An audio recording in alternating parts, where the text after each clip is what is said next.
Dans la leçon 14 de ce cours d'initiation à la pratique professionnelle de la psychothérapie en counseling, nous allons atterrir. Nous avons assez volé dans la théorie systémique, nous allons atterrir. Nous connaissons déjà les bases théoriques et historiques des thérapies familiales qui correspondent au courant de première et deuxième cybernétique.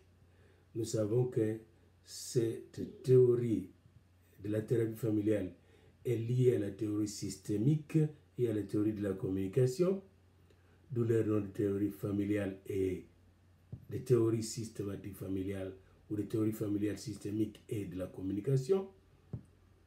Nous savons qu'ils se sont développés d'abord en Californie dans les années 50, puis ils sont enrichis des observations et des réflexions des écoles européennes des années 80. Maintenant, nous voulons voir comment on applique cela. Selon cette théorie, la famille est considérée comme un système dont le processus d'interaction et de communication peut dysfonctionner. Voilà. La famille, c'est un système. Et même tout groupe social, l'Église est un système dont le processus d'interaction, les relations entre les gens et de communication peuvent dysfonctionner. La même chose, une compagnie, une entreprise, c'est un système dont le processus d'interaction et de communication peuvent dysfonctionner. Les systèmes d'interaction, systèmes de communication peuvent dysfonctionner. Même dans les relations internationales, c'est un système dont le processus d'interaction et de communication peuvent dysfonctionner. Aider le patient qui va mal dans la famille ou dans un système quelconque, l'amener à changer, c'est aussi aider les autres membres de la famille ou de ces systèmes à accepter de redéfinir leur rôle et leurs fonctions, à prendre leurs responsabilités. Ces évolutions de chacun sont nécessaires si la famille ou l'institution visée, le système, veut dépasser l'état de crise qu'elle traverse, cette famille ou cette formation humaine veut dépasser l'état de crise qu'elle traverse pour aller vers un équilibre plus satisfaisant. Par exemple, quand dans une société il y a une crise, il y a des grèves dans une entreprise, si on veut dépasser ces niveaux, on n'a pas qu'à s'en prendre au syndicat, mais il faut regarder tous les systèmes. Le rôle du thérapeute familial n'est pas de recréer une famille idéale ou dans des normes prédéfinies, non. C'est d'accompagner la famille dans les changements qu'elle veut apporter à son fonctionnement en matière d'interaction et de communication. La méthode. La thérapie familiale systémique est une technique spécifique de psychothérapie qui a pour but de favoriser les échanges entre les membres de la famille. Les interactions, les échanges, par exemple, quelqu'un qui vient se plaindre, qui dit dans ma famille, tout le monde quand il arrive, c'est moi qui dois pourvoir. C'est moi qui dois pourvoir. C'est moi qui dois pourvoir. Qu'est-ce que je dois faire? Je suis fatigué. Et la personne est perturbée à cause de cela. La thérapie doit favoriser les échanges dans cette famille-là, puis arriver à trouver des solutions. La thérapie doit permettre aux membres d'une famille d'évoluer ensemble vers un fonctionnement plus souple, de dépasser une situation de crise, d'autoriser l'évolution individuelle de chacun des membres, de trouver de nouveaux équilibres. Parce que la santé de l'un fait la santé de tous, le déséquilibre de l'un fait le déséquilibre de tous. Donc, le thérapeute qui accompagne une famille doit l'aider à évoluer ensemble vers un fonctionnement plus souple, à dépasser une situation de crise, à autoriser l'évolution individuelle de chaque membre et à trouver de nouveaux équilibres. Cette évolution tient compte des événements et de l'histoire de la vie du groupe ou de la famille. Au cours des séances, les dialogues des membres de la famille entre eux et avec le thérapeute aident à comprendre et à résoudre les problèmes difficiles rencontrés par la famille. En fait, on a trouvé, cette thérapie systémique existait déjà chez nous dans le village. Hein. Les gens s'assoyaient au milieu du village ou dans la famille, autour du chef de famille, et débattaient leurs problèmes, puis essayaient de trouver des solutions à leurs problèmes. Ce dialogue existait, et j'ai vécu cela même en ville. Ah, il y avait un problème dans les quartiers d'un enfant qui avait été qualifié avoir volé dans les choses de notre enfant, puis ils se sont assis, les deux familles, puis les deux familles, elles se sont assises, puis ont trouvé une solution au problème, puis tout le monde s'est appliqué pour réparer la situation et tout est revenu en ordre. Le déroulement d'une thérapie familiale systémique. Ici en Occident, la thérapie se déroule dans une salle, séparée en deux espaces par une glace sans terre. Une glace où l'on peut voir, à travers lequel on peut voir ce qui se passe ailleurs. Un espace pour la famille et le thérapeute, ou deux thérapeutes parfois, et l'autre espace pour l'équipe de supervision également, composée de thérapeutes. Et les séances sont filmées souvent avec l'accord des participants, pour qu'on puisse le montrer à d'autres familles aussi, puis le montrer à d'autres thérapeutes qui apprennent à faire la thérapie familiale.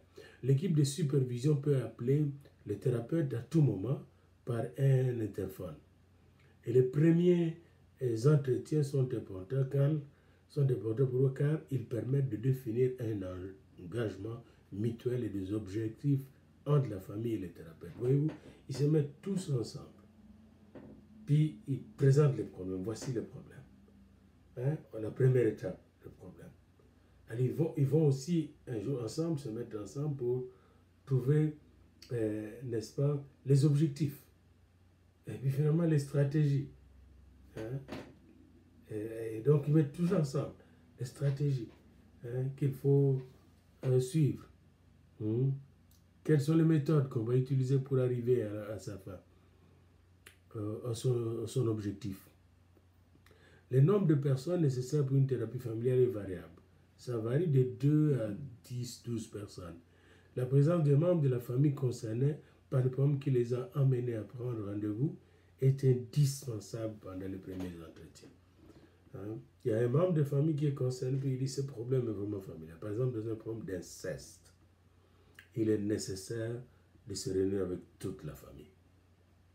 Un problème d'inceste, un problème de viol à l'intérieur de la famille, un problème de vol, de comportements troubles d'une personne à l'intérieur de la famille, quelqu'un qui bat les gens à l'intérieur de la famille.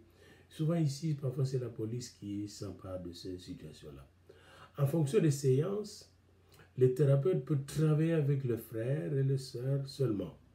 Les parents ou l'ensemble de la famille ou 3 générations sont présentes. Il y a des familles qui restent avec les grands-pères, la grand-mère ensemble dans la même maison. Et si tout le monde est concerné, alors il faut travailler avec tout ce monde-là. Déroulement de la séance, ça prend environ 45 minutes. Le thérapeute interrompt la séance et va discuter avec l'équipe de supervision des problèmes rencontrés par la famille. Donc, ils sont là dans une salle, après avoir écouté la famille, le thérapeute va discuter avec les autres thérapeutes, l'équipe qui supervise le problème est exposé. Et ça lui permet de partager avec ses collègues sa compréhension de la situation et de prendre du recul pour commencer à mieux analyser l'histoire de la famille. Parce que n'oubliez pas que les premières séances sont pour écouter, s'informer sur la situation, le problème.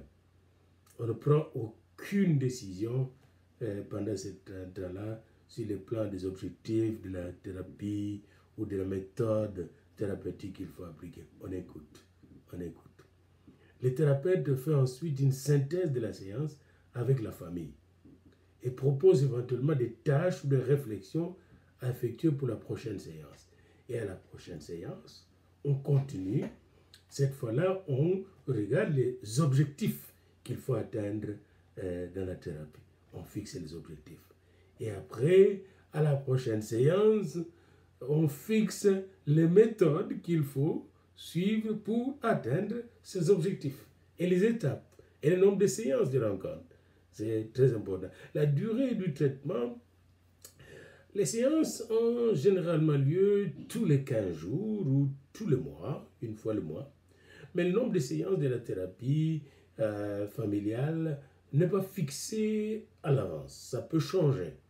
Donc, il y a des gens qui aimeraient une fois la semaine. Il faut être flexible et écouter ces gens-là. Ça dépend aussi, si vous voulez, des problèmes de la famille qui arrive, de son environnement, de l'urgence ou de la non-urgence dans laquelle on se trouve. Donc, il faut tout apprécier tous les paramètres. Tous les paramètres, n'oubliez pas ça. Il ne faut pas aller avec une méthode, une idée fixe. Je vais opérer. Non, non, non.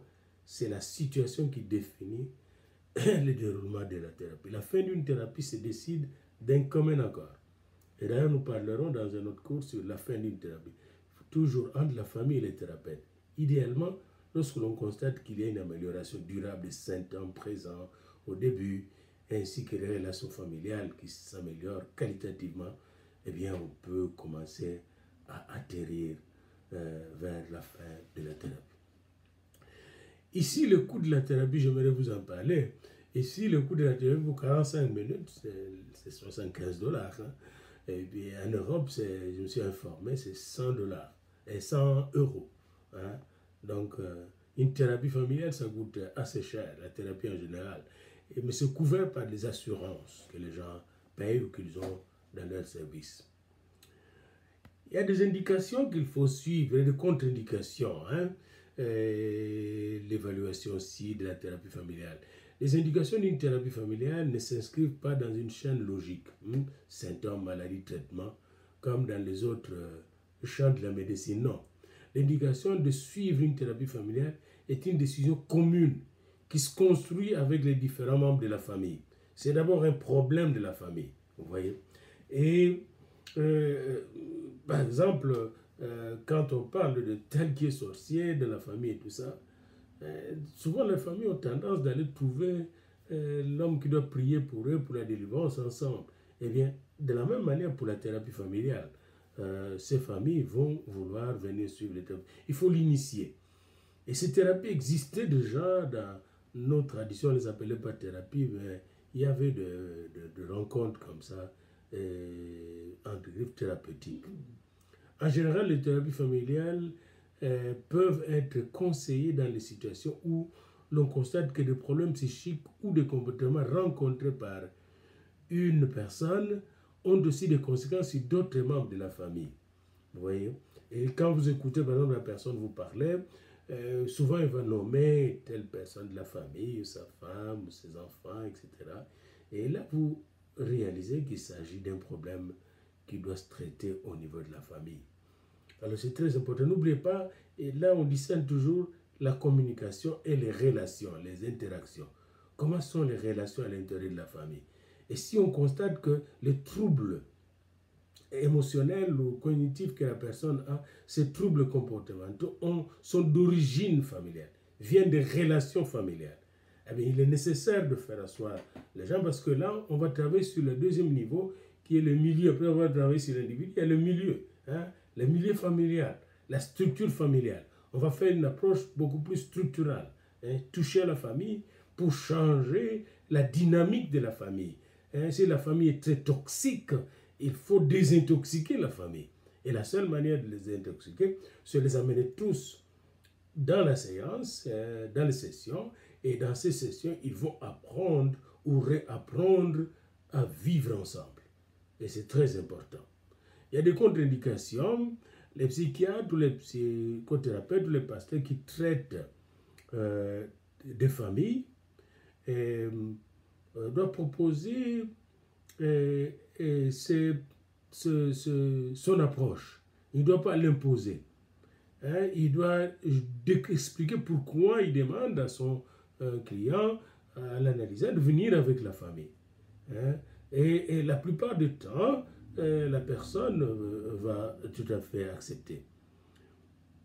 Alors, dans la littérature scientifique, on nous conseille de centrer tout sur l'évaluation de la situation. Vous devez évaluer la situation et arriver à la conclusion que ce problème est réellement un problème familial. D'ailleurs, la plupart de nos problèmes se posent dans une structure. Ça peut être la structure familiale, la structure de travail, la structure d'habitation, etc.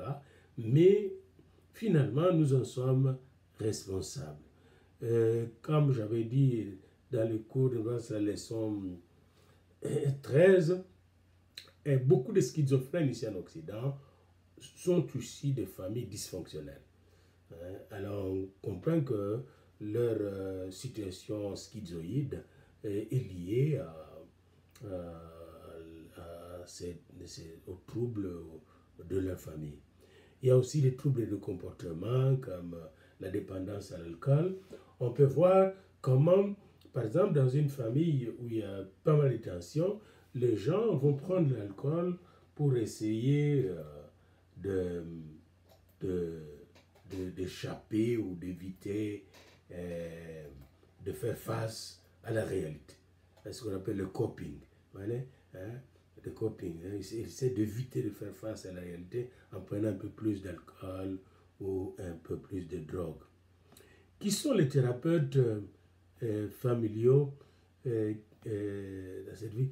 La plupart des pasteurs, je pense, sont des thérapeutes familiaux. Les médecins aussi, beaucoup de médecins ici sont formés en thérapie familiale. Les thérapeutes familiaux sont des professionnels de santé, des médecins psychiatres, des psychologues, des infirmiers, des travailleurs sociaux, des pasteurs, des prêtres, et ils se sont formés à la thérapie familiale systémique dans un institut privé. Comme un peu vous êtes en train d'être formé comme ça. Ils exercent généralement à l'hôpital, au centre médico-psychologique et en cabinet libéral.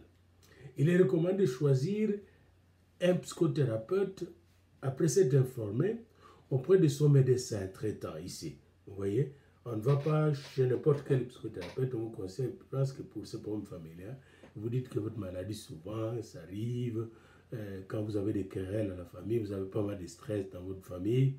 Alors, je vous conseille de trouver tel psychothérapeute qui s'occupe des problèmes de famille.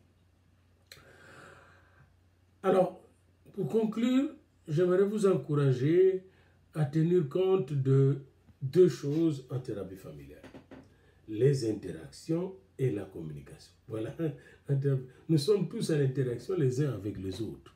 Vous voyez, que ce soit au niveau de la famille ou au niveau du travail, même maintenant je suis en interaction avec vous, j'essaie de communiquer avec vous, même si je ne vois pas votre feedback, et j'essaie que à votre tour, vous allez m'écrire et me répondre. Voici un exercice que je vous propose. J'appelle quelqu'un Marie et vient vous trouver. Elle dit qu'elle vient d'être engrossée. Elle est âgée de 14 ans. Elle pleure, elle vient d'être engrossée. Sa grossesse est de 2 mois maintenant. On lui a demandé par son père d'avorter, mais elle refuse d'avorter. Et elle ne sait pas bien qu'il a engrossé. Puis elle aimerait vous parler intimement. Comment allez-vous procéder pour arriver à traiter ces cas de Marie qui a une grossesse très jeune et dont le père de famille, à qui le père de famille demande d'avorter? Voilà, ça ce sera votre exercice. Chacun de vous va faire de la thérapie familiale. Merci beaucoup.